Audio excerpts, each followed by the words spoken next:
Who are you? You know who I am. I do. I am the king! Hello guys, it's Shit Gameplays, I'm Fabio Pisco, and today, after 1 week, I am here for an awesome video for you guys. And holy fucking shit, it's fucking hot. It is like 40, yes, it's like 40 degrees outside, and in this room, it's like 38, 35, between 35 and 38 degrees. It's fucking hot inside here.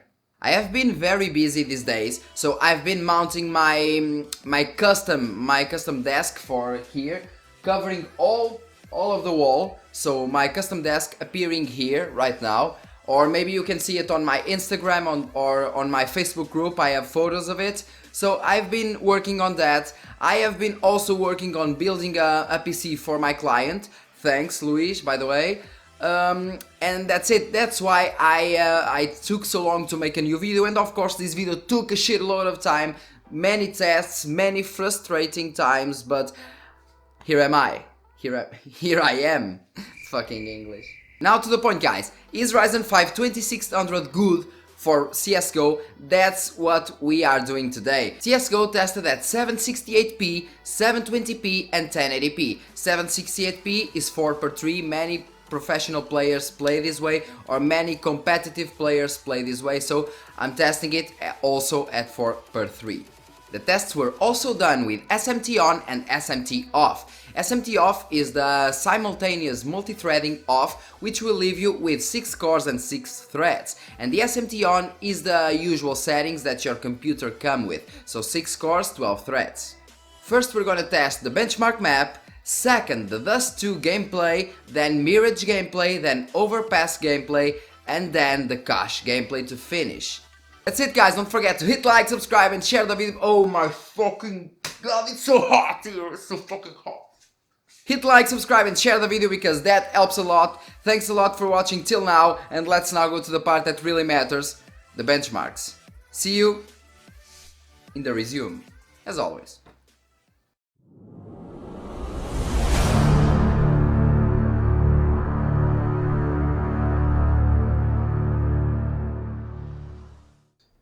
So here we are now on the side-by-side comparisons. We have SMT on the left and SMT off on the right. If you don't know what SMT is, just watch the intro before this where I explain it. As you can see on the same map, the SMT off, 6 cores and 6 threads, is around 40 FPS faster in the same scenario on Dust 2. On Mirage the difference is not so big, at least on this spot. SMT off is usually faster due to lower latencies between CCX and cache being divided only by cores instead of cores and threads. Let's now watch some tests.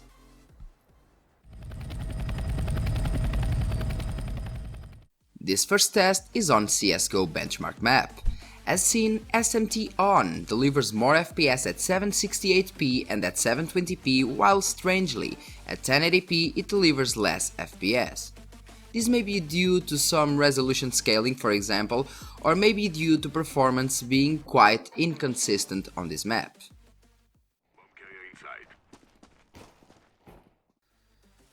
The first map I tested was Dust 2. We can clearly see that SMT off generally gives higher FPS numbers. You also need to understand that these are gameplays, so as you know, gameplays are not 100% equal. I tried to replicate everything the best I could, but still there are always differences. Let's see the gameplay now.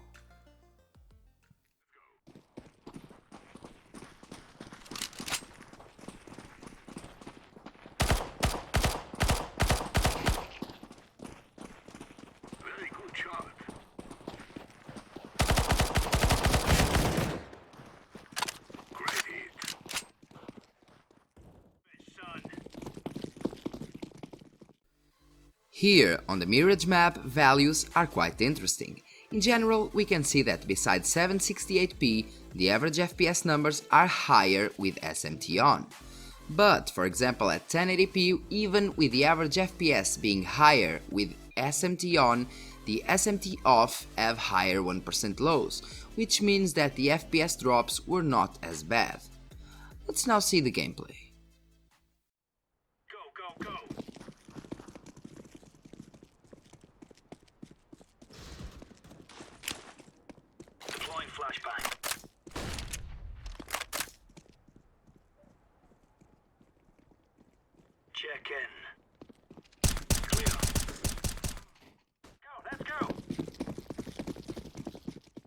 The third map is Overpass. Overpass was the map with more consistent results. Besides 768p, where the SMT ON is a bit ahead, SMT OFF brings higher averages and higher 1% lows, which in general are the case.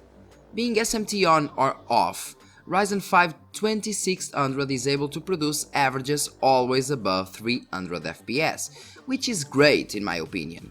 Let's now see some real gameplay to enjoy your evening or maybe morning. I don't know what the fuck I'm saying. Let's now see the gameplay.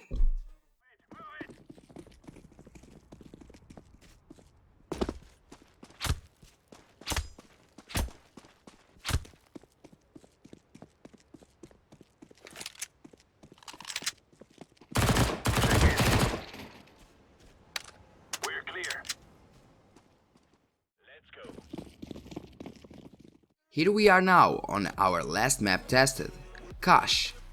We can see once more that the SMT OFF is in general the best way to get more performance on CSGO. Even at 1080p, where SMT ON gives us more average FPS, SMT OFF gives us higher 1% lows, or minimum FPS. You can see that clearly on the gameplay we are going to see now. Let's see it.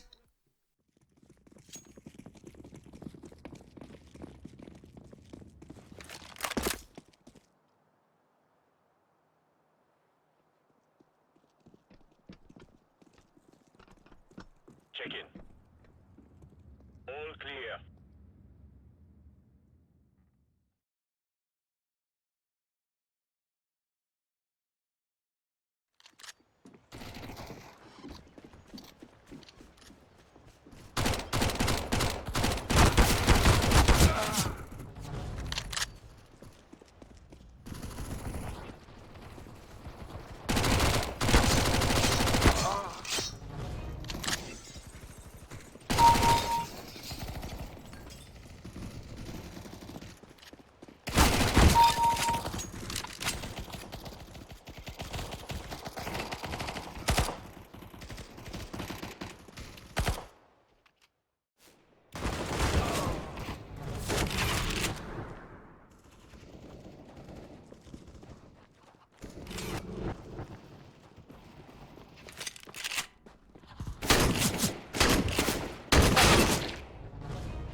So guys, conclusion, is Ryzen 5 2600 good for CSGO? Of course it is. So Ryzen 5 2600 is playing the CSGO maps, on the CSGO maps, competitive with bots, which usually give less FPS than a common competitive gaming. Sorry, but the heat is affecting my brains. And as you already saw on the previous part of the video, Ryzen 5 2600 can play the game smoothly and can make averages above 300 FPS, which is completely fine to play CSGO even at a competitive level. If you want more, you make sure to go to i7 87K, 8700K and overclock the hell out of it if you want more FPS, maybe like 700, 600, 700 per se, maybe more in some cases. And if you don't want to expend much money and still want to go with Ryzen 5 2600, just buy it, overclock it of course, and disable the SMT, the simultaneous multi-threading. Disable it and your performance will bump, so you will have higher FPS number on averages and higher 1% lows, so the drops on FPS will be a lot lower than with the SMT ON. That's it guys, thanks for watching one more time. Any doubts you have, just go to the comment section below.